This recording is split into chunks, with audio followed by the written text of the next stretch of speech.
How's it going, guys? Welcome back to Red Vibe, and welcome indeed back to the Charlton Athletic Career Mode. Episode 3 is going to get underway right now as we start things off with a transfer offer coming in for our keeper, Ben Amos. Now, I'm very, very happy with the situation that reflects real life, where we have Dylan Phillips, the 71 rated keeper, and Ben Amos as the quote-unquote backup. So I'm just not really going to be listening to any offers unless they're crazy for our keepers now. That's sort of what I've decided. And look at that, it comes in at half of the previous offer. And actually, bizarrely, from a team that could probably afford it, a pretty good Bundesliga team that want Ben Amos there, presumably as their backup keeper. But no, we're going to keep hold of our very good keeper, Ben Amos. I was just thinking about how to word the fact that he had a very good game today. Literally just got off the back of watching the Charlton versus Sunderland game, ended 0-0, and Ben Amos did actually save us a point. Now, I did ask you guys what to do in terms of getting players in. I know I initially said I only wanted to get like 2 signings in the door and then act reactively to real-life transfers, but I'm thinking the team might be a little bit weaker. We might need to maybe add a couple more and then, yeah, maybe still save a couple for the January transfer window and see how we do in the meantime. But I think I'm probably entitled to sign a loan centre-back to take the place of Akin Fanwo, who in real life signed on loan from Norwich. In this game, at the moment, he doesn't exist. I'm sure they'll change that again in the next update, but for now, we probably do need to get a centre-back through the door. We obviously do have that guy who's like 15 years old in the youth team as well, but I don't know if he's going to be good enough to come in and make any sort of impact in League One off the bat. So, yeah, I think we're going to probably have to figure out somebody to get in probably and hopefully on loan in the centre-back position. And then, of course, as I left off last episode saying, we are definitely going to need ourselves a right winger as we've got Connor Washington playing out wide at the moment. But guys, we have a semi-final and a final, hopefully, if we can win the semi-final, of the European International Pre-Season Tournament to go at the beginning of this episode. So our first opponent is Castellon. Now, I don't think they've got like a Serie A situation in the Spanish league where they don't have the right...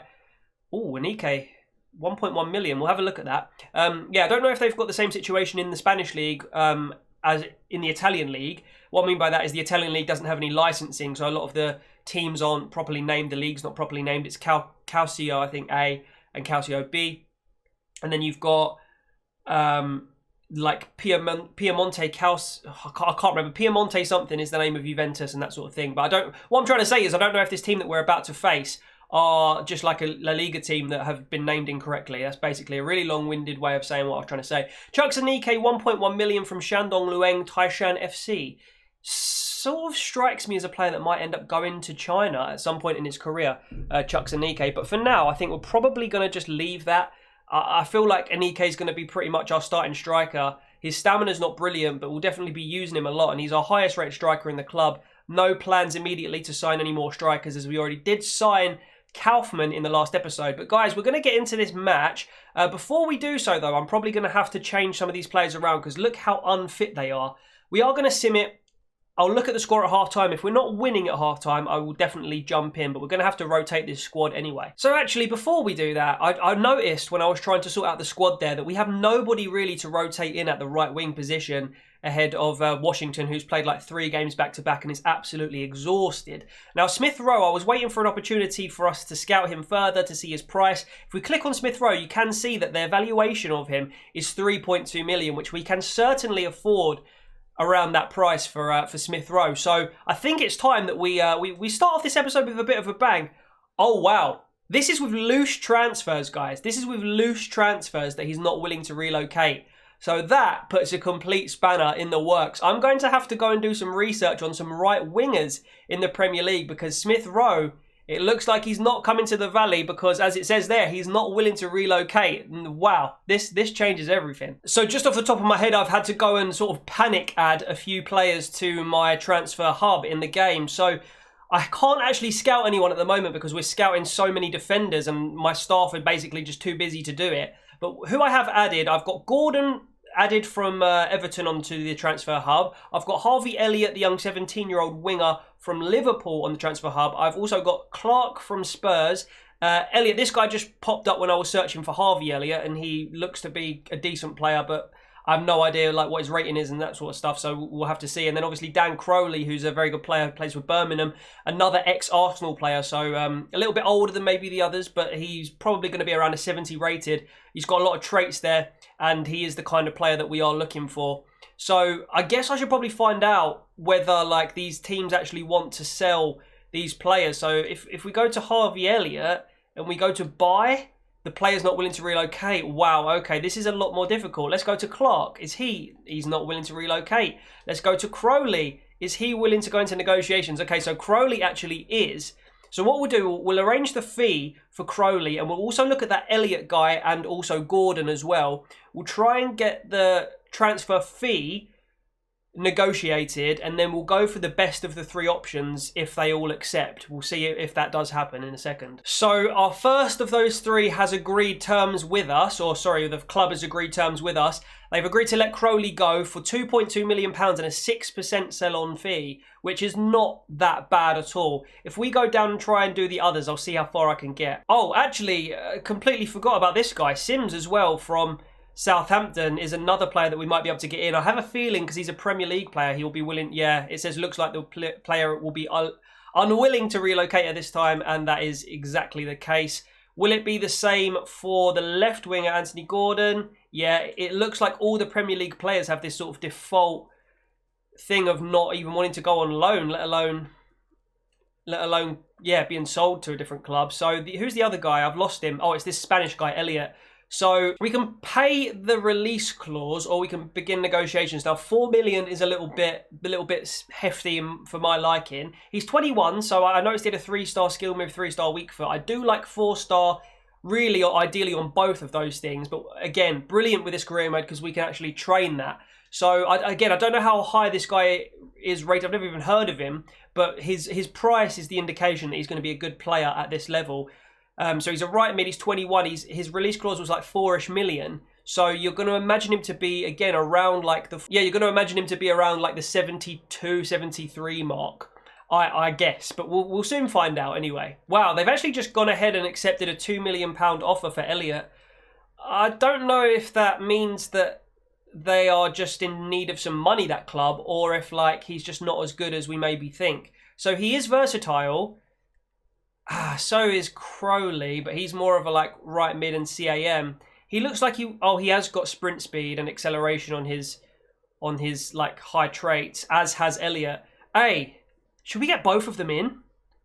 Should we get both of them in? Let's get both of them in. So there is the deal done for Dan Crowley. Crowley or Crowley? I'm gonna go with Crowley until somebody in the comments corrects me. So he's into the club. He's officially joined Charlton. Let's go and inspect him first. We've got him through the door. I have a feeling he's about 70 rated, and that will be a really, really good first team rating for a League One player. And there he's a 72 rated at 22 years old. That pace wasn't quite what I was expecting, 71. It's not bad though, 68 sprint speed. We're going to need to change the... Well, we're basically going to need to train him in sprint speed going forward. And then you're looking at what are his other key attributes. Very good balance, very good agility. Can he shoot? This is a very important thing. Dribbling's good. He can't really finish at this point. His crossing and his passing is decent. So we just need his end product to be improved before he can really start contributing effectively in front of goal, I would say. But looking at assists at the moment is probably going to be where Crowley is going to be very, very vital for us going forward. Now, I think actually I'm going to go and get Elliott in. Look, I'm going to go for Elliott, and then I'm going to go for a centre-back as well. If you think that that's maybe overkill for the first transfer window, let me know.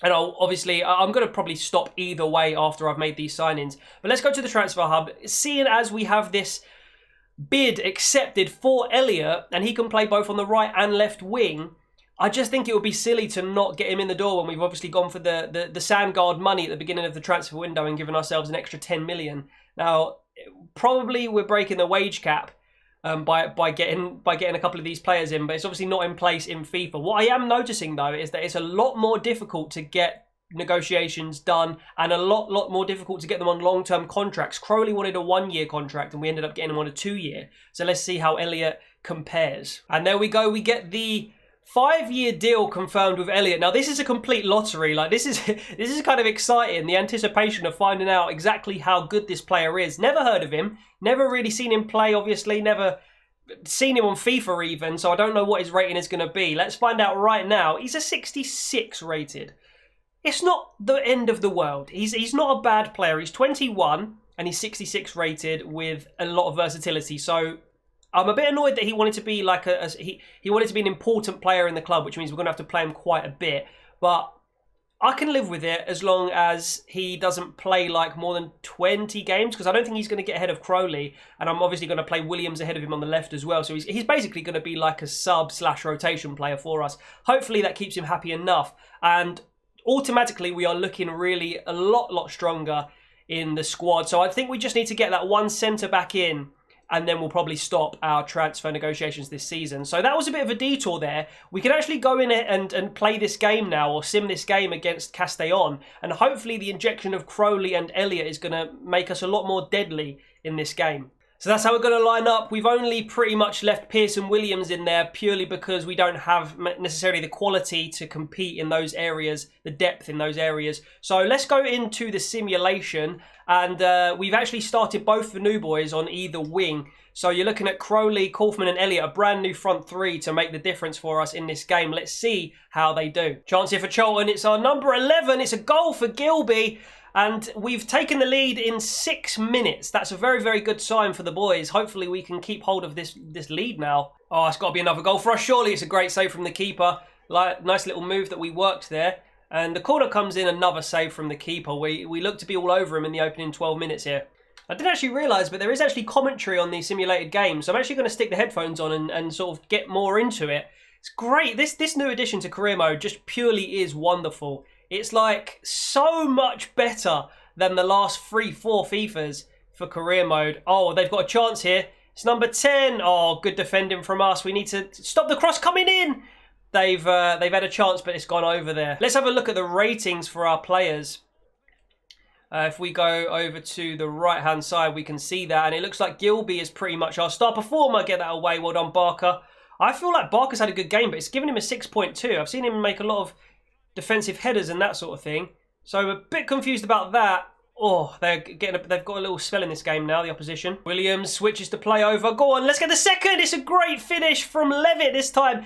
Dylan Levitt on the score sheet. We're not going to skip the game yet. We're going to let it go to about 60 minutes, and then we will skip to the end result just to make sure that we win this game, because there is prize money in these pre-season tournaments. So it is actually important to win these games. And at half-time, the player ratings very solid indeed. However, Williams and Pearce as well are really looking a little bit knackered. So I think we're actually going to bring on, I think Oztumer is on the bench, yeah. So we are going to bring on Oztumer for Williams. And we're just going to do that because a half each when they're both sort of semi-exhausted is probably fair. So we'll resume the game, and 2-0. Let's hope we can keep hold of this 2-goal deficit. Here we go. This opportunity for a third goal. Here's Crowley. It's a third goal, and it's Oztumer, the substitute, who grabs the goal. And now surely it will be in our best interest to jump to a result, because we are surely, yeah, they've pulled a goal back, but we got the victory, and that is all that matters. Lapsley came on for Crowley late on. Oshilaja also came on for Pearce.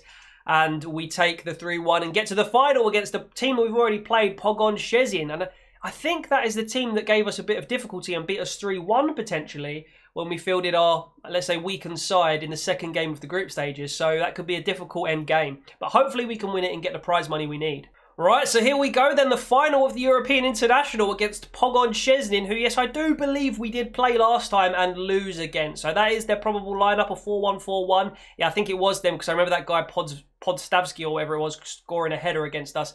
We probably only need to change 1 or 2 players here, but we certainly need to rotate a tiny little bit. So we are going to do that, and then we'll get into the game. So that's how we're going to line up, ladies and gentlemen, and we'll simulate the match and hopefully grab the 3 points, or the win. I always say the 3 points, but the win against Pogon in the final. Now, I have noticed that even though we're playing Crowley on the right, he's got an exclamation mark next to his name, which means he's kind of in the wrong position because he's a right midfielder rather than a right winger. So it is that intricate in this game, which is good and bad for us. It means we might have to train him in the right wing department, and that might take a little while. But it's not the end of the world. We can definitely make it work, and hopefully it will end up being a good thing to have Crowley on that right wing for Charlton. Here they come. It's Pogon. They're looking red hot at the moment. Pogon, they're looking like they can really string some stuff about. Can we block the cross? Can we block the cross? Here they come down the left-hand side. They're looking dangerous. We get it away. Keep taking short corners for us, and they've managed to knock one back in at the back post. And headers for them seems to be such a really, really good way for them to score. And we're 1-0 down, 20 minutes in. Let's get to half-time and see if we need to jump in here, because it looks like we might need to at the moment. Here we go, through the middle. Williams to Nike. We've equalised. Brilliant stuff. I think if it's still a draw at half-time, I am going to jump in. But really, really good to see us equalise on the sim anyway. Little chance here maybe for Pogon. Go on, Naruse. Can't stop the cross. Oh, he has, with the help of Oshilaja in the end. And we can maybe break here. And can we get a 2-1 lead before the half-time whistle? Naruse back inside to Gilby, to Anike, and I think that's going to be the end of the action in the half, and it is indeed. Let's jump in and see if we can see this out and get the victory at the end of this game. Naruse, you've got to stop the cross. Someone's got to stop this. Well done, Pratley. Really, really good at centre-back at the moment. Some good performances he's putting in for us. Forster-Kaski, it's a good ball up to Crowley.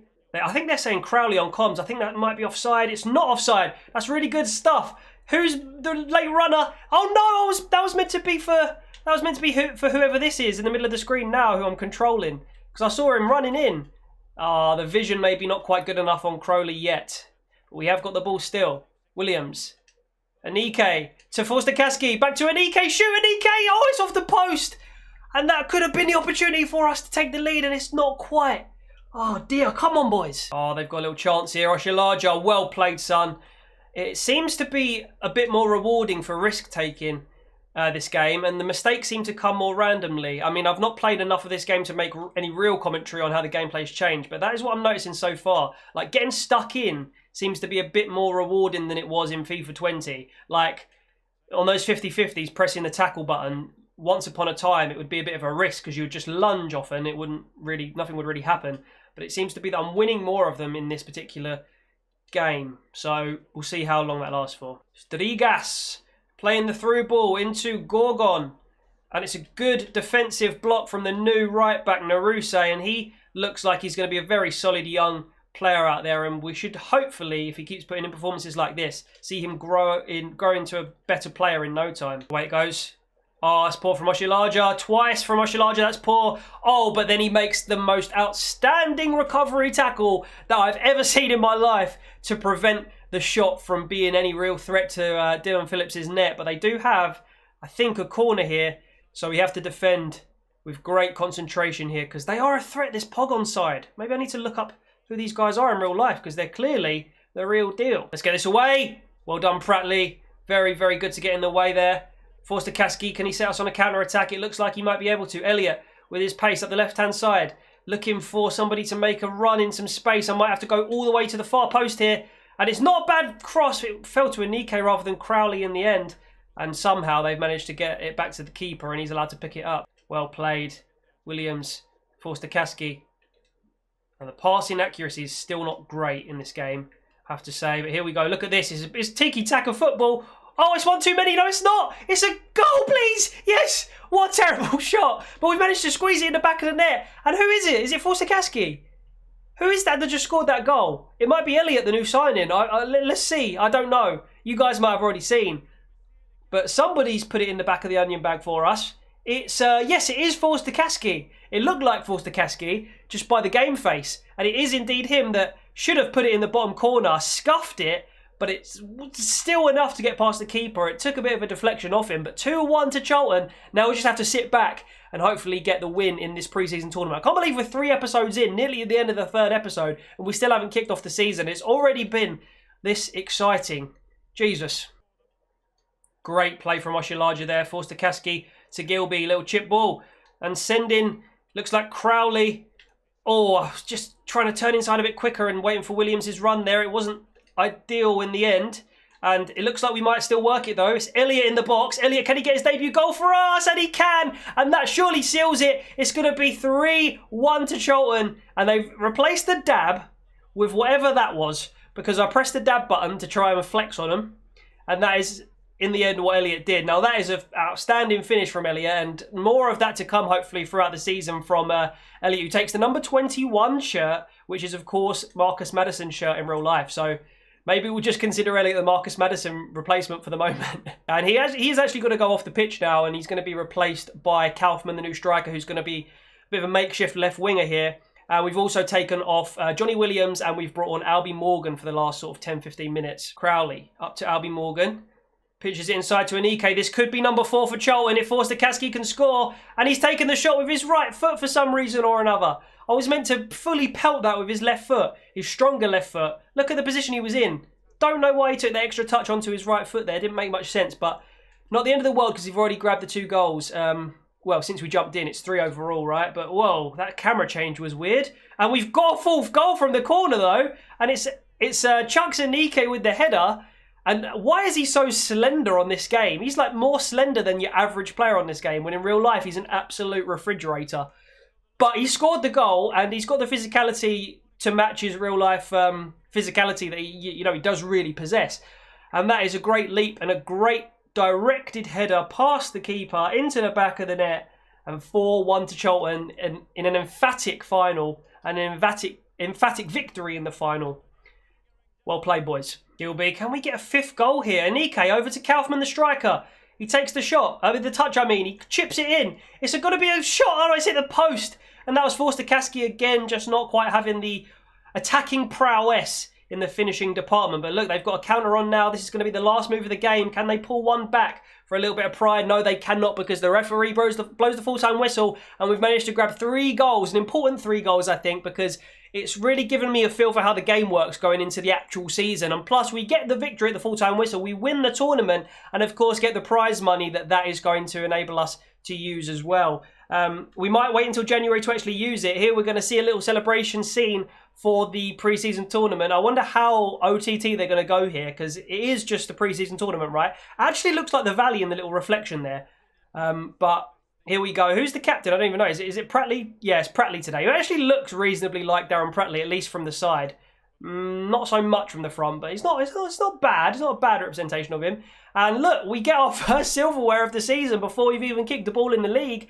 And Charlton do win the tournament, and some of my new signings really impressive for me there. And yeah, that is a sign of good things to come this season, we hope. Getting the job done is a trophy that we've earned. Jump into a sim match in career mode and win it. Wow, ultra rare and a silver trophy. Let's have a look at the player ratings. It looks like Chuks Anike got a 10 out of 10.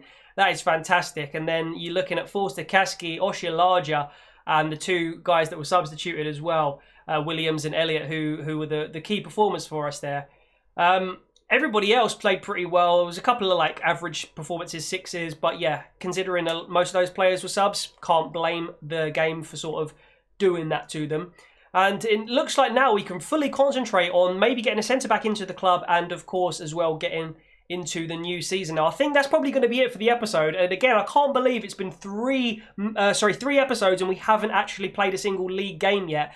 But for sure, next episode, we are going to manage to get into the league and obviously try and get off to a winning start and sign a centre-back as well. Those are our 2 key objectives for the episode 4. Macaulay Bonne, confirmation that he has gone to Matalan. He's gone to Matalan FC. And we have had £875,000 added to the budget, as well as £900,000 for winning the tournament, along with some various other accumulated prize money that we got for winning the other various rounds of that tournament. It says here, this is new, Williams, he's probably ready to switch positions as he's and be tried as a left winger, as we discussed. Okay. I don't know how much difference it makes to make his like sort of primary position left wing when he's already playing so well at the moment. But hey, we'll address that in the next episode. As for now, we're going to leave it there. We're going to make sure that the next episode we're going to be fresh and ready to enter the new season. And again, as I say, go for a centre-back as our final signing of the transfer window. Not ruling out any other outgoings, but we're going to try and just leave the squad and settle the squad over the next few weeks after we sign the centre-back. But yeah, thank you so much for watching this video once again, and I cannot wait to continue this career mode, and I'll see you in the next episode. Don't forget to like, don't forget to subscribe, and I'll see you later.